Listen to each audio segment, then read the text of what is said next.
Cette semaine est sans doute une des plus tragiques de l'histoire de la guerre. Simultanément, les Anglais vont tenter de préparer leur avance sur la Roure par un parachutage géant sur Arnhem, en Hollande, tandis qu'Hitler et Himmler supervisent une attaque géante aussi par les Ardennes pour couper les forces alliées en deux, comme en 1940, et les rejeter à la mer. Événement que les actualités ignorent encore, elles montrent surtout des batailles à l'Est et la libération de Bruxelles.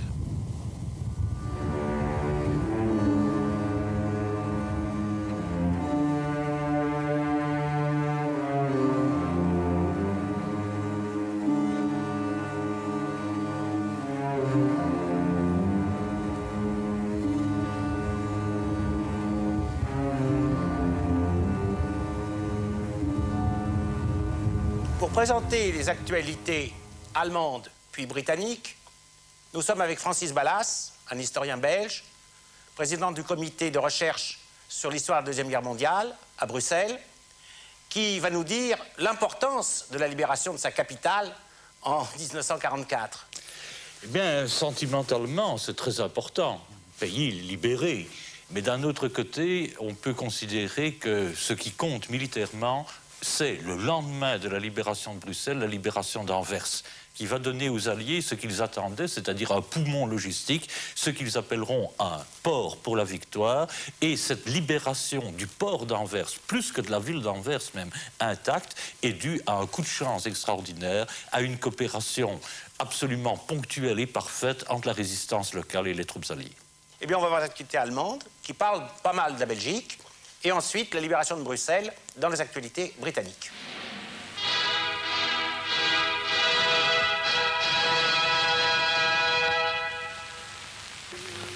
In den Tagen des totalen Kriegseinsatzes hat der Begriff Heimarbeit eine neue und erweiterte Deutung erfahren. Mit Hunderttausenden von Frauen haben nunmehr auch die Soldaten unserer Flak und die Luftwaffenhelfer der Hitlerjugend in den dienstfreien Stunden sich in den Heimarbeitsprozess eingeschaltet. Viele fleißige Hände garantieren die Erledigung eines großen Arbeitspensums.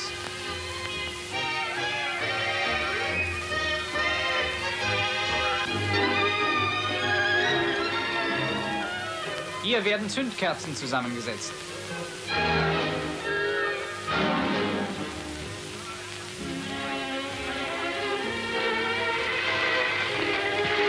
Gleichzeitig werden durch diese Tätigkeit hochwertige Arbeitskräfte für Spezialaufgaben in den Betrieben selbst freigemacht. Allerorten werden neue Wege beschritten, die Heimarbeit zu aktivieren. Großmutter, Mutter und 2 Kinder fertigen den Innensatz von Stahlhelmen an.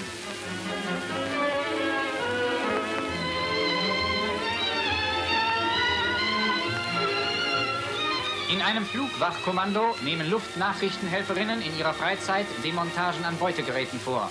Durch diese Tätigkeit wird viel Ersatzmaterial sichergestellt.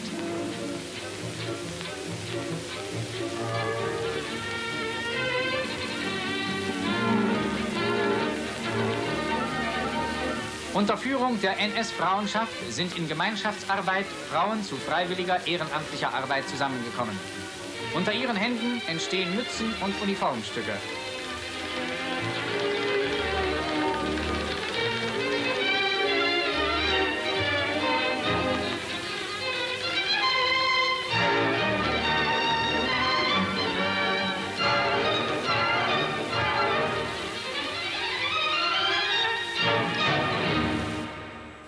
Ein Ostseehafen empfängt ausgetauschte, schwer verwundete Kriegsgefangene und Zivilinternierte.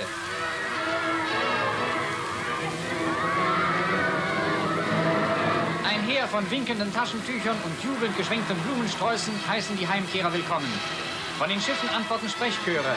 Sie bezeugen, dass den Männern an Bord nicht einen Augenblick die Zuversicht und der feste Glauben an den Sieg verloren ging. Die alten Afrikakämpfer verlassen das Schiff. Sie werden, wenn sie zur Ruhe gekommen sind, viel zu erzählen haben.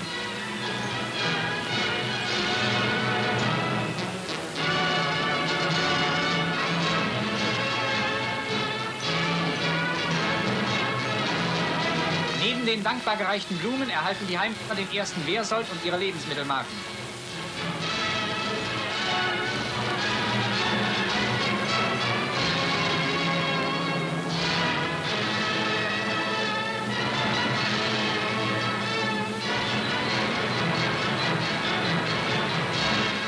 Umzug verlässt den Bahnhof zur Fahrt ins Reich.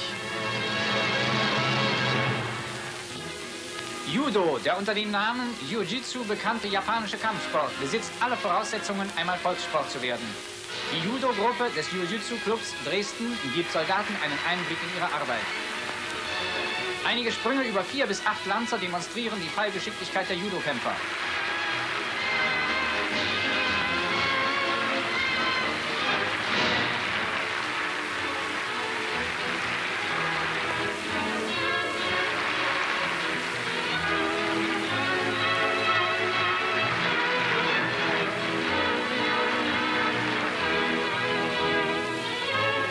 Judo ist die Kunst, im Kampf durch scheinbares Nachgeben zu siegen.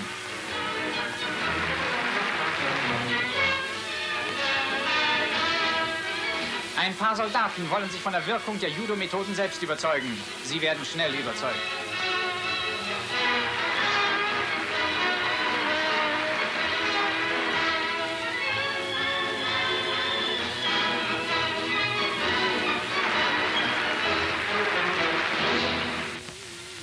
Im holländisch-belgischen Grenzgebiet sind die angloamerikanischen Armeen mit dem Ziele, den Durchbruch ins Reich zu erzwingen, zum Angriff angetreten. Überall trafen die Invasoren auf den härtesten Widerstand, den London mit den Worten charakterisiert: Die Deutschen, die ihren heimatlichen Boden gegen den ersten großen Angriff verteidigen, kämpfen fanatisch. Unter dem Feinddruck vollziehen sich von starken kampfkräftigen Nachhuten gedeckt die Absetzbewegungen unserer Truppen. Während der Nach vorhergehendem Beschuss durch Werfer rollen Sturmgeschütze und schwere Panzer in die Bereitstellungen und fast ohne Pause in den Kampf.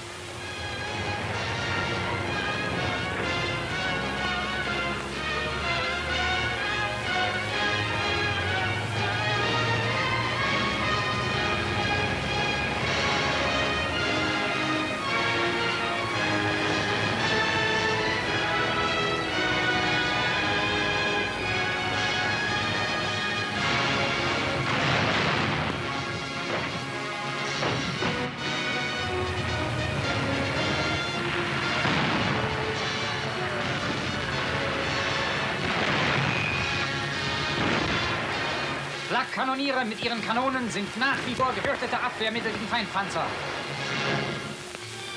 Als zweiter Typ der Kriegsmarine-Kampfmittel ist seit einiger Zeit neben dem Ein-Mann-Torpedo das Sprengboot eingesetzt. Sprengboote ähneln flachgehenden Rennbooten. Der ganze Vorderteil birgt hochwirksamen Sprengstoff. Der Fahrer lässt sich unmittelbar vor Erreichen des Zieles mit dem Führersitz herausschleudern. Kein getroffenes Schiff kann die Wucht der Explosion beim Anprall eines Sprengbootes überstehen. Innerhalb weniger Wochen versenkten Ein-Mann-Torpedos und Sprengboote 35 Transporter und 21 Kriegsschiffe.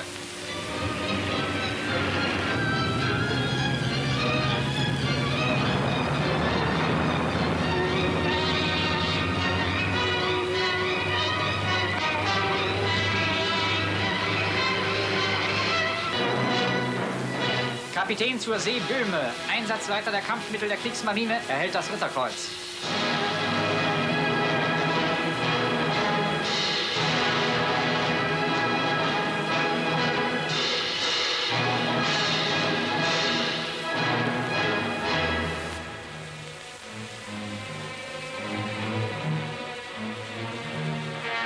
An den westlichen Reichsgrenzen haben unsere Gegner erfahren, dass unsere militärische Führung trotz schwerer Rückschläge in Frankreich das Heft in der Hand hält. In disziplinierten Bewegungen ist ein großer Teil unserer Truppen zurückgenommen worden und steht jetzt dem Gegner in einem Weg jetzt von bisher unbekannter Härte und Erbitterung gegenüber. An der Rückführung hat auch die Kriegsmarine starken Anteil, die von belgischen und nordfranzösischen Häfen aus starke Geleitzüge zurückbringen konnte.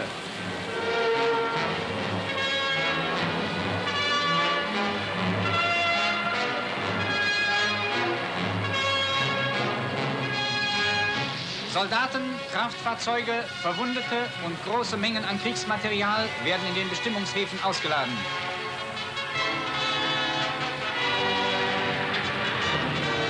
Ohne Rücksicht auf die Bevölkerung setzt der Gegner seine Luftwaffe ein.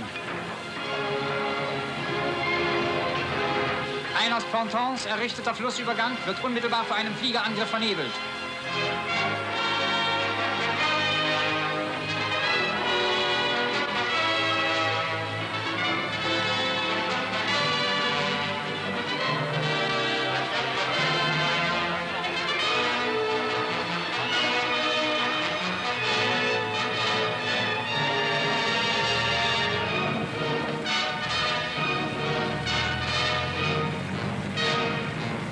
angloamerikanischer Luftangriff geht mit rücksichtsloser Gewalt über diese belgische Stadt dahin.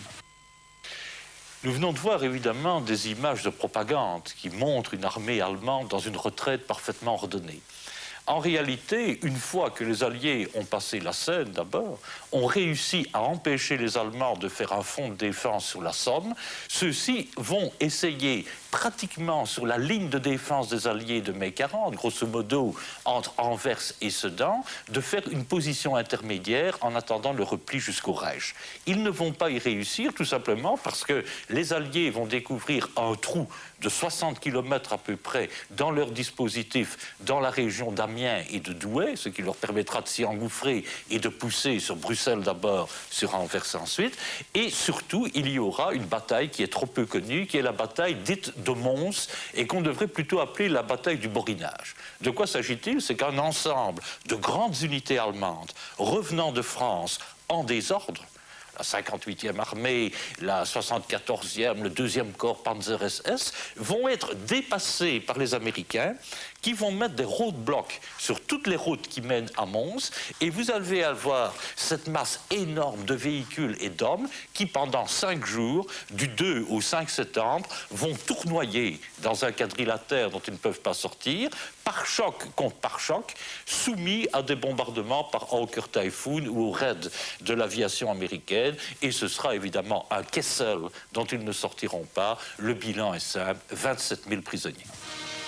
Nach dem Zusammenbruch der finnischen Führung lösten sich unsere Divisionen aus der seit 3 Jahren bestehenden Front vor Kandalaksha, um an den von der Führung bestimmten Punkten neue Linien zu beziehen.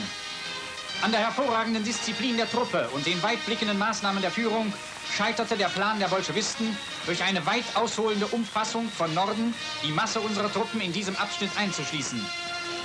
Hinter den vom alten Geist getragenen deutschen Divisionen aber vollzieht sich in diesen Wochen die gleiche Tragödie, für die im Winter 1939 noch die ganze Welt Mitleid aufzubringen vermochte. Einzelberichte aus Schweden bestätigen, dass nach der finnischen Katastrophe die Furcht vor den terroristischen Machthabern aus dem Osten ständig gewachsen ist. Heute wie damals strömen Zehntausende unter Zurücklassung ihres in Jahren erarbeiteten Besitzes mit der notwendigsten geretteten Habe der schwedischen Grenze zu.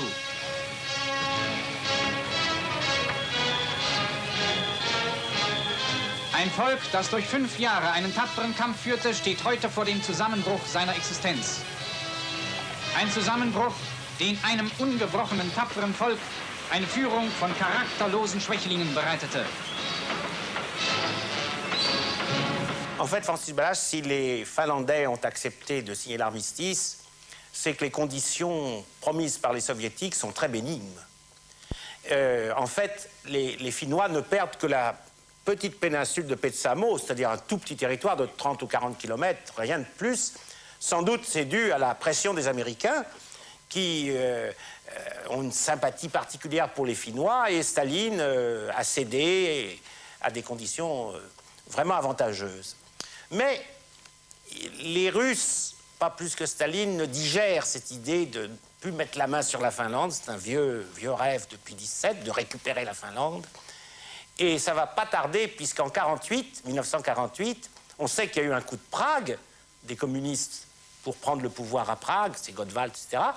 Et on ne sait pas toujours en France que simultanément, il y a eu un coup à Helsinki où les communistes finnois ont essayé de greffer la Finlande sur l'URSS une fois de plus, mais ça a échoué.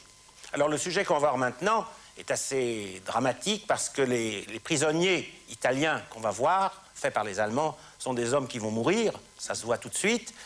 Et on ne sait pas assez non plus que la résistance italienne a été une des plus vigoureuses de celles de l'Europe, surtout à la fin de la guerre, maintenant, et les Italiens auront plus de morts face aux Allemands qui n'en ont eu face aux Russes. Vom Kampf an der Ostfront. Dem Oberbefehlshaber einer Panzerarmee, General der Panzertruppen Balck, verlieh der Führer das Eichenlaub mit Schwertern und Brillanten zum Ritterkreuz des Eisernen Kreuzes. Im Osten ist die große Abwehrschlacht wieder mit voller Wucht entbrannt. Deutsche Nebelwerferbatterien bereiten zur Bereinigung eines Brückenkopfes den Angriff unserer Panzer vor. In den Morgenstunden rollen Panther und Sturmgeschütze zum Angriff gegen die Bolschewisten.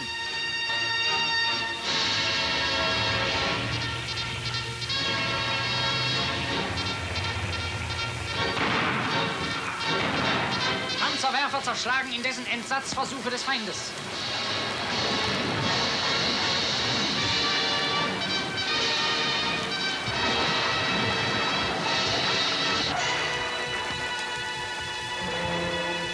Nach Niederschlagung der polnischen Aufständischen in Warschau. Schwere Nebelwerfer zerschlagen einen bolschewistischen Einbruchsversuch.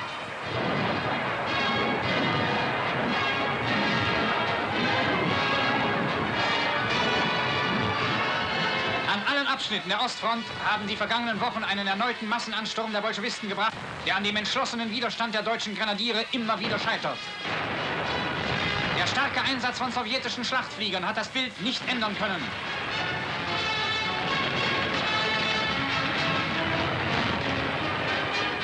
Grenadiere sind in Bereitschaft gegangen und graben sich ein.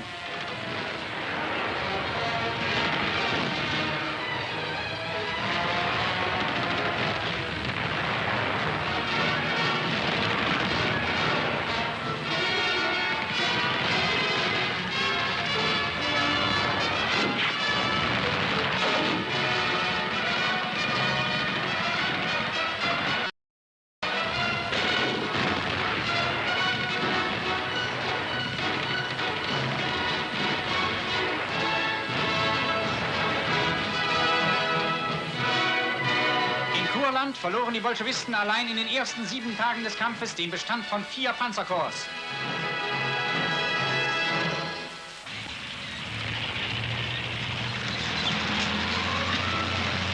Gefecht zwischen Sturmgeschützen und anrollenden Sowjetpanzern.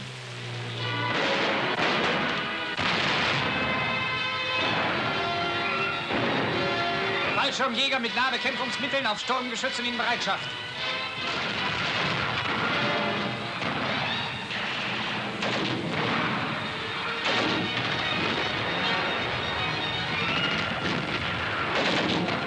Von Fallschirmjägern haben sich T-34 bis auf Hörweite genähert. Die Nerven sind gespannt bis zum Platzen.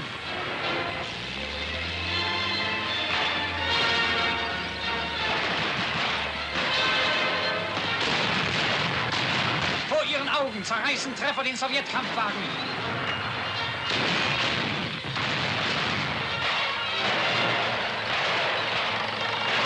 Da, weitere Panzer.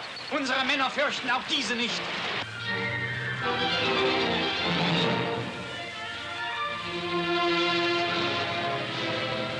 Aus wenigen Metern Entfernung wird mit Panzerschreck und Panzerfaust der Nahkampf eröffnet. Da ist einer. Sekunden später fliegt er in die Luft. Noch einer. Schuss! Treffer! Das Waldstück ist durchzogen und verdunkelt vom Qualm der brennenden Kampfwagen.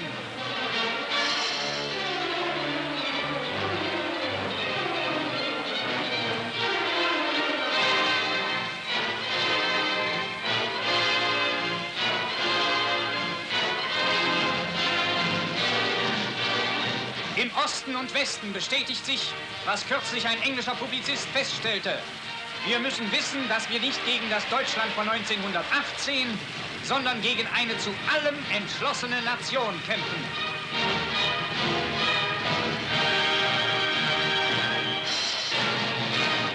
Francis Ballas, on vient de voir des batailles très dures pour les Allemands à l'Est. Non, non, il y en a aussi de très dures à l'Ouest, à l'heure où nous sommes. Et comme on a vu, la résistance belge a joué un rôle à Anvers, un peu fortuit, je dirais, et exceptionnel. Planifié. Fortuit, mais planifié. Voilà, fortuit mais planifié. Et dans le pays, il y a eu aussi une très forte résistance. Comment a été organisée dans un pays de plaine une résistance pareille? Bon, écoutez, il faut d'abord vous dire une chose, c'est que pour la Belgique, ce n'était pas la première fois.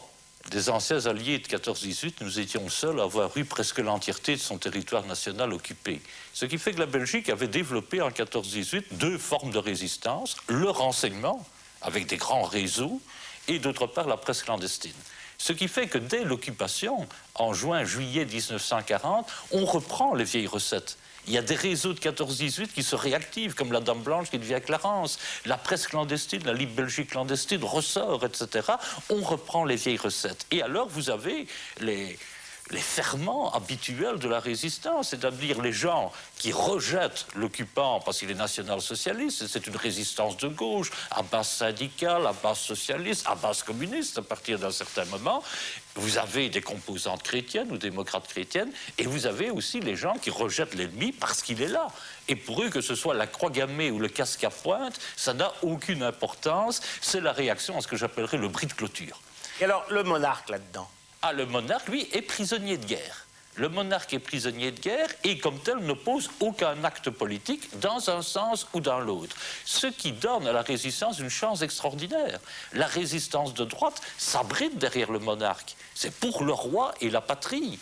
La collaboration ne peut pas utiliser le monarque. Et le gouvernement de Londres, n'étant pas contesté par la création d'un contre-pouvoir, jouit d'un caractère légal, prend des mesures légales, mobilise les Belges à travers le monde, fait des accords économiques avec les Alliés, donc il ne se pose aucun problème. Mais comme en France, le grand tournant, évidemment, ce qui fait passer de la somme des résistances individuelles à ce que j'appellerais une résistance de masse, bien que nous soyons un terrain peu propice au maquis, vous l'avez rappelé, c'est le STO. Quand en novembre 1942, beaucoup de jeunes Belges doivent choisir entre dire non, passer à la clandestinité, ne pas se présenter à la Werbestel ou aller visser des boulons chez Messerschmitt, les gens deviennent résistants. Et alors, à ce moment-là, il y a des filières qui amènent des jeunes gens dans des camps, dans les zones boisées, dans les Ardennes. Mais nous avons surtout un phénomène de résistance urbaine qui se livre à des abattages presque de résistance urbaine qui se livre à des abattages presque systématiques des fonctionnaires, des bourgmestres d'ordre nouveau mis en place par les Allemands à la place des bourgmestres ou des fonctionnaires légaux. Et alors, à partir de ce moment-là, il y a un véritable bouillonnement. Et le gouvernement de Londres prend en main la résistance. Car le gouvernement de Londres a deux craintes, comme toujours, d'être dépassé sur sa gauche ou dépassé sur sa droite. Il a peur des militaires groupés dans l'armée secrète, parce que ce sont des inconditionnels du roi, et qui n'ont pas oublié la position du gouvernement Pirlo en mai-juin 1940. Et il a peur, évidemment, du rôle que l'on prête aux communistes, un rôle grossier, bien qu'ils soient très courageux et très actifs sur le terrain, mais ils sont 13 000, les partisans armés, à côté de grands mouvements beaucoup plus nombreux. Et alors, il y a une espèce de balance. La deuxième direction du ministère de la Défense nationale, ce que vous appelleriez en France le deuxième bureau, ou le BCRA, chez les gaullistes, prend en main la résistance militaire, l'armée secrète, et le ministère de l'Intérieur, avec sa branche Sûreté nationale, prend en main l'ensemble de la résistance civile, y compris les détachements armés de cette résistance. Et alors, évidemment, juin 1944, le message tombe, le roi Salomon a mis ses gros sabots. Ça veut dire que partout dans le pays se déclenche le sabotage. Ce qui explique que les renforts n'arriveront jamais en Normandie parce qu'ils doivent transiter par la Belgique et que toutes les rocades possibles en système de chemin de fer ont été mises hors d'usage. Bien, on va voir maintenant le résultat de cette action. Résultat, bien sûr, qui doit beaucoup aussi au débarquement anglo-américain.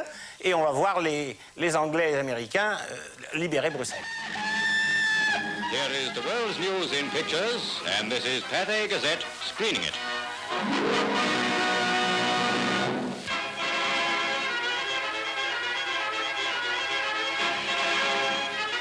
As the victorious Allied armies engulf Hitler's flying bomb coast, more and more of his launching places are falling into our hands.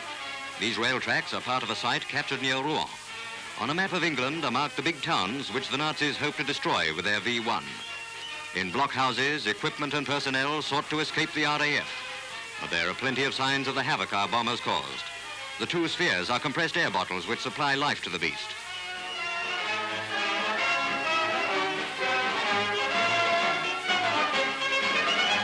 Smaller tracks carried trolleys bearing flying bomb parts for assembly at the launching points. A considerable number of flying bombs crashed before they were properly airborne. As we go to print, the full story of the conquest of V1 has been told, ending with the heartening words, except possibly for a few last shots, the Battle of London is over.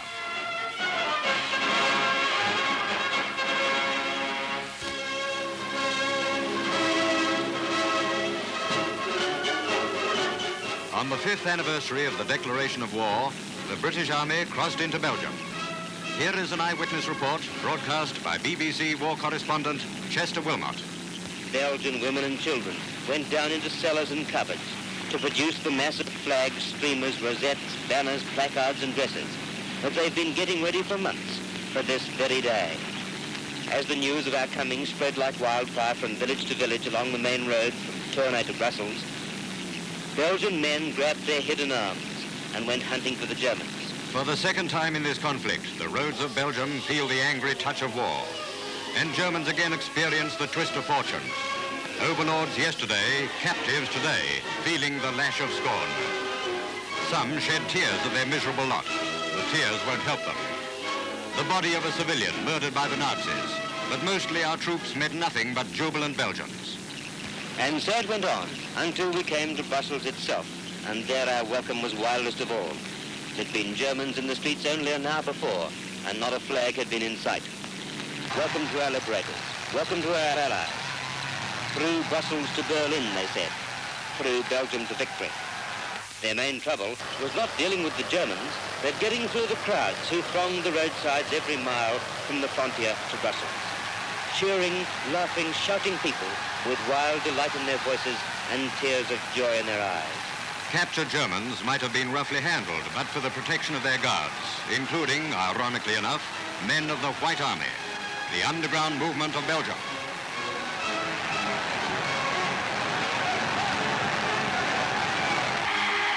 A great moment came when men of the first Belgian group of the Allied armies entered their liberated capital. They had been away a long time, and to say that their welcome was tumultuous is putting it mildly.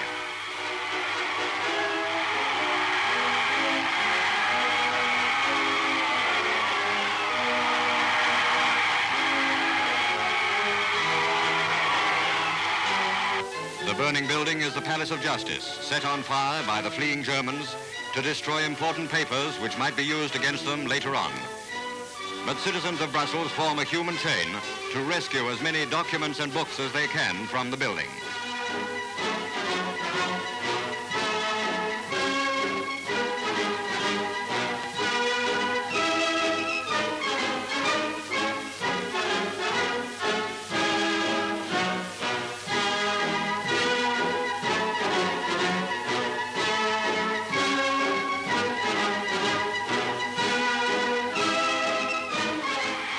Must have done some secret needlework under the Germans' noses to get her costume ready for the occasion. The city's inhabitants have been looking forward to this day for years, and many other hidden flags are brought out to greet their liberators.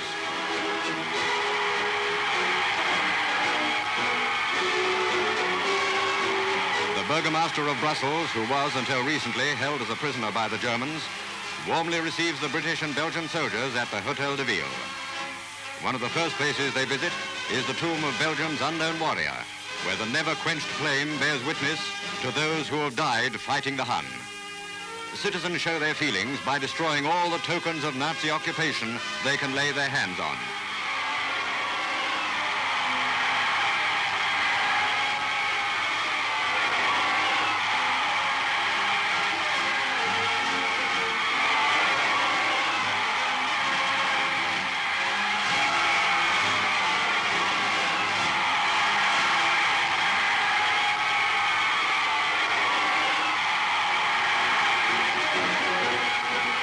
The unrecognizable portrait was of Hitler until the people of Brussels showed what they thought of it. And these are some of the fallen Nazis who will fight for him no more.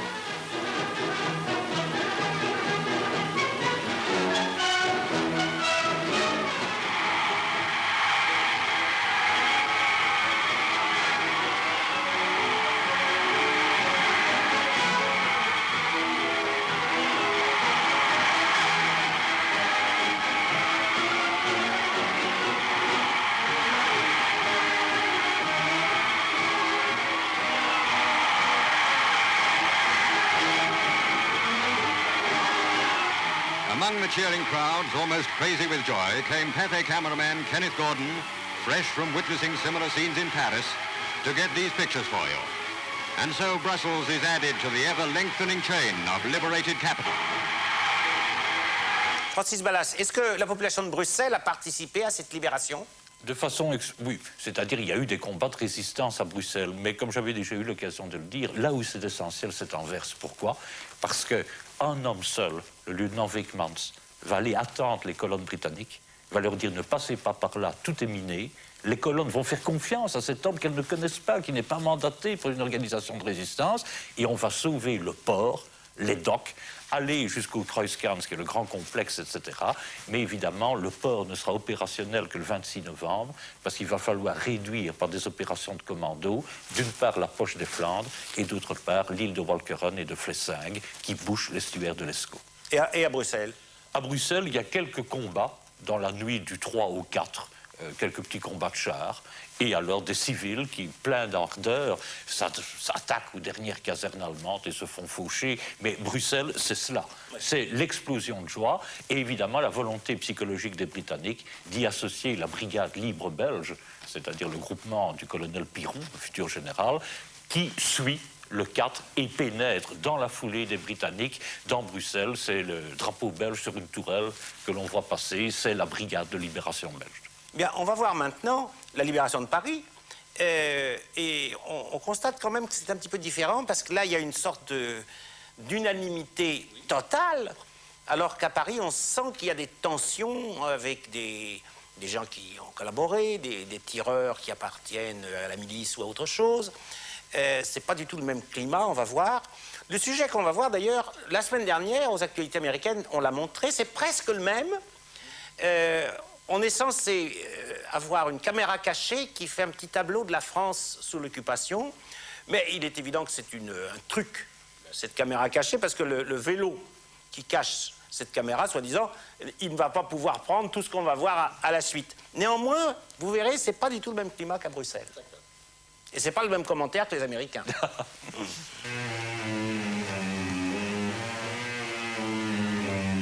The year is 1942 and Paris is in chains. This amazing document was filmed with infinite daring by our newsreel cameraman Gaston Madrou. To fool the Gestapo, he concealed his camera inside a basket carried in front of his bicycle and covered it carefully with empty wine and cognac bottles. He would mix with thousands of Parisian cyclists, ready to capture these pictures which draw aside the curtain that hid Paris in the days of its German occupation. A slight tug on a hidden cord as he cycled around Paris, and his automatic camera recorded the amazing sights and scenes we are screening today.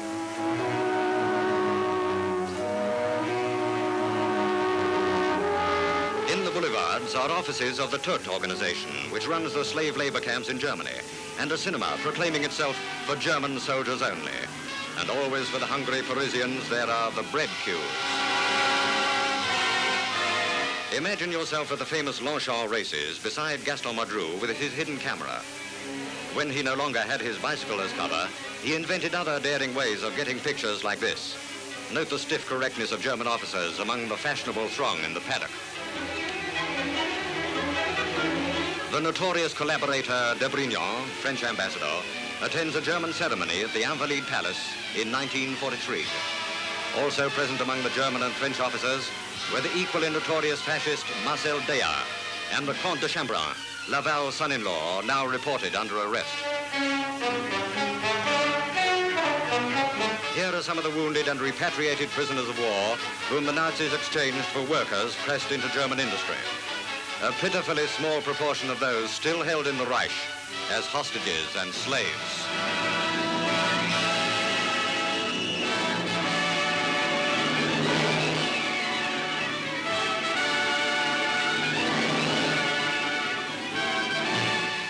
Meager details are available to accompany many of these pictures. This is believed to be the City Hall, where the first ceremony of the so-called French Third Republic is being held. The brazen swastikas show just how French that republic was.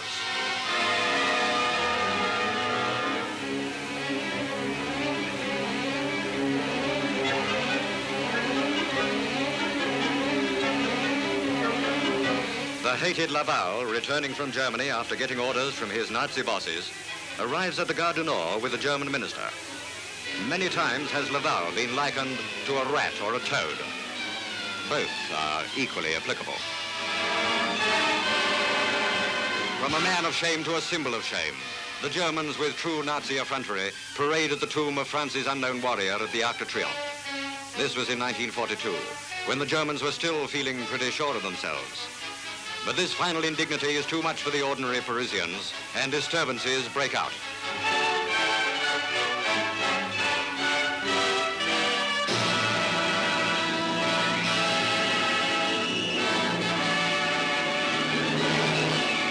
At other ceremonies, Laval militiamen and similar units modeled on Hitler's Gestapo are to be seen. The pro-Nazi clique in Paris cling closely to their masters.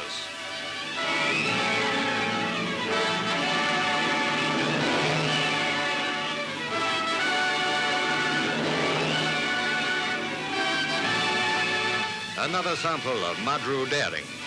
Remember the highly destructive RAF raid on the Renault works in March 1942? He takes us right into the blazing factories.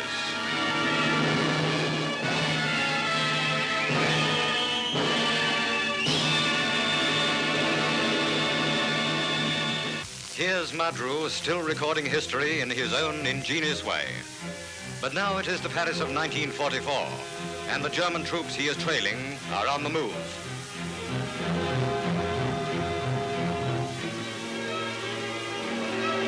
Signposts in German appear, to Cherbourg and the Normandy front. It's the beginning of the great exodus forced upon the Boche by Allied successes. And as the liberating troops draw nearer, the speed of that exodus increases every hour.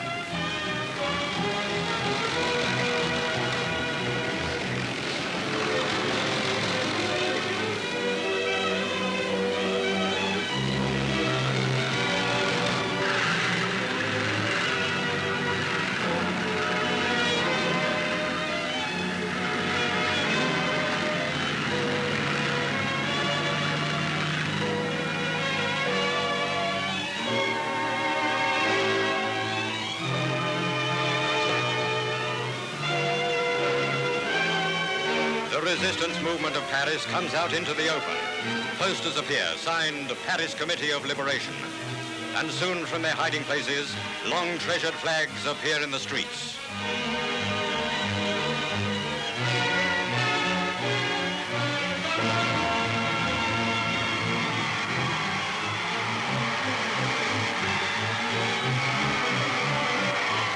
Where Madru leads off, other newsreel cameras take up the thread. Though we have witnessed similar scenes in earlier editions of our newsreel, Paris's hours of liberation demand a place in this story. These pictures are history, and we know we are satisfying a public demand in showing them.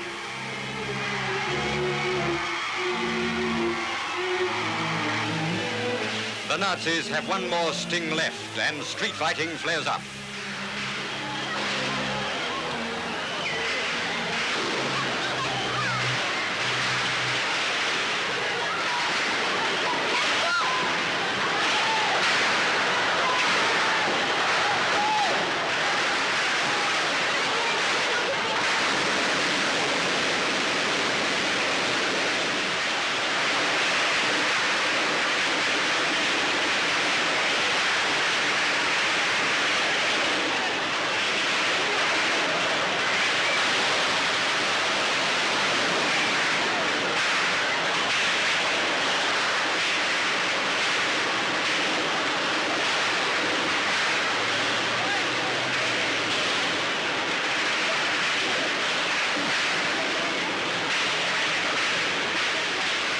The comparatively short-lived term of street fighting was largely due to the firmness with which the danger was met.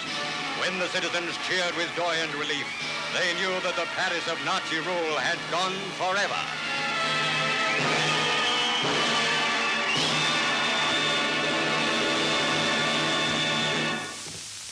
What have you got there, son? Chips. Have one. Pass the potatoes, please, Dad. They seem pretty fond of potatoes here, too. And here. But who doesn't like the humble spud? Most of us like potatoes with our dinner, just as most of us like sugar with our tea. 1 lump or 2, Mrs. B. Now, both potatoes and sugar beet have to be grown and harvested. So if you want to make sure of chips with your fish and sugar with your tea, Help the farmers by spending a week or more, if you can, at a volunteer agricultural camp in September or October. You're paid $1 an hour for your work, and board and lodging cost 28 shillings a week. It's a country holiday with pay. Farmers and farm workers have worked hard to grow these crops, so let's back them up and help with the harvesting. Your head post office will tell you where to apply for full details about volunteer agricultural camps. Hey, not you, Sonny. Campers must be 17 or over, but children living in the country can help the farmer from their homes.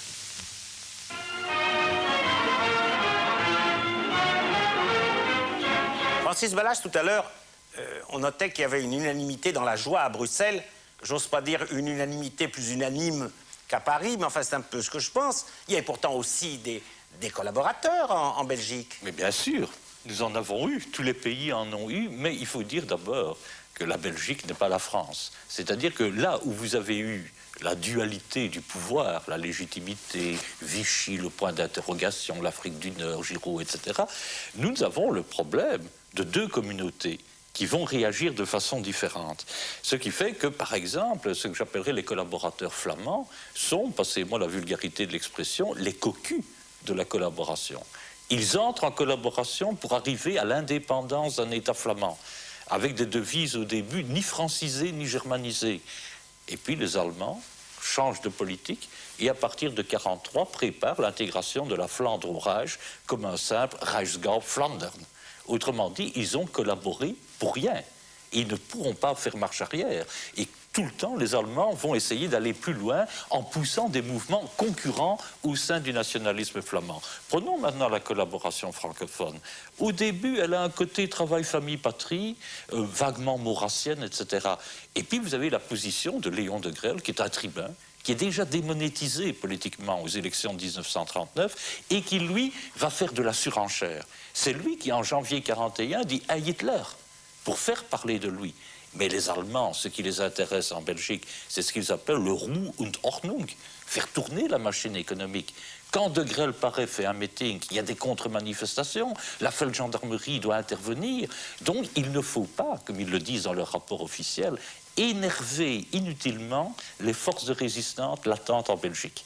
Par conséquent, De Grelle ne peut rien faire d'autre pour faire parler de lui que s'engager en août 1941 et partir sur le front de l'Est. Oui, mais Doriot a fait la même chose en France. Oui, certainement. Cela dit, la notoriété de De Grelle dépasse celle de la Légion flamande et d'autres forces collaborationnistes de l'ouest de l'Europe. Comment ça s'explique? Pour une raison très simple. Léon de Grelle est un journaliste de métier qui a su faire sa publicité, qui a survécu, ce que n'a pas fait Doriot, évidemment, et qui a eu 50 ans pour faire le Laudator Temporis Acti et chanter ses propres mérites, quitte à se contredire très allègrement par rapport aux écrits du temps de guerre. Ce qu'il y a aussi, c'est qu'il a un flair politique. Et il se rend très bien compte qu'à partir du tournant de décembre 42, janvier 43, ce qui compte dans la politique allemande à Bruxelles, ce ne sont plus les vieux généraux à monocle, c'est la SS. Il le sent, il dit à partir de ce moment, je marche à fond. Il a un handicap, c'est un francophone, il a des origines catholiques, eh bien il faut dépasser tout cela, et il lance alors en janvier 43 cette énormité, il proclame la germanité des Wallons. Et à ce moment-là, il devient le pion de la SS dans sa lutte contre l'administration militaire allemande en Belgique. Et Hitler a sa formule qui dépeint quel est le rôle de De Grelle, der einzige brauchbare Belgier, le seul Belge qui soit utilisable par nous. Et à partir de ce moment-là, à la suite de quelques succès militaires, comme la bataille de Tcherkassy sur le front russe, De Grelle est porté au pinacle, encensé, etc. Mais la collaboration en Belgique, c'est pas ça. De Grelle n'est pas là, lui, il fait le fantassin sur le front russe. Mais la collaboration, c'est la forme belge de la milice, c'est la DSI, c'est la brigade Z, ce sont les gens qui recherchent les réfractaires, ce sont les gens qui établissent des listes noires, etc. Ce sont ces gens qui sont haïs par la population, mais qui représentent, grosso modo, en cotisant pour le parti rexiste, 6 000 personnes, peut-être, à la fin de la guerre. Et s'il y a unanimité, c'est qu'ils ne sont plus là parce qu'ils sont partis dans les fourgons des troupes allemandes. Oui, mais quand même, là, je vous pose une petite question. Il y a quelque chose que je ne comprends pas. Comment De Grelle peut-il fondé sa nouvelle légitimité auprès des Wallons en leur déclarant que la Wallonie est d'origine germanique, il ne peut plus avoir du tout de clientèle. Mais c'est ça. À partir de ce moment-là... Autrement dit, il y a mal donne, c'est-à-dire que les vrais collabos, ce sont d'autres personnes que les gens qui suivent De Grelle, mais c'est De Grelle qui réussit à faire parler de lui alors qu'il n'y a personne derrière lui, c'est ça que vous voulez dire? C'est à peu près ça. C'est à peu près ça. Il a un capital qui a une légion qui se bat bien. Une légende, autant qu'une légende. Une légion et une légende. Bon. Et à côté de cela, évidemment, les gens qui ont fait ce que j'appellerais la politique du moindre mal. Collaborons si l'Allemagne gagne, comme ça nous pourrons faire quelque chose. Ils le faisaient pour sauver une certaine idée de la Belgique. De Grelle dit, moi je veux que la Wallonie devienne un Reichsgau wallonien. Ces gens claquent la porte de la collaboration. Tard, me direz-vous, janvier 1943, mais ils la claquent. Et à partir de ce moment-là, le rexisme devient une imitation de plus en plus servile de l'ordre noir. Et évidemment, la population les hait tellement qu'il n'y a plus aucune chance de contrôler un impact quelconque. Merci Francis Ballas. Il était intéressant pour nous de voir comment nos voisins ont réagi à ces années tragiques et comment ils ont résisté ou quelques-uns tentaient de collaborer. La prochaine fois, nous verrons des actualités soviétiques et françaises.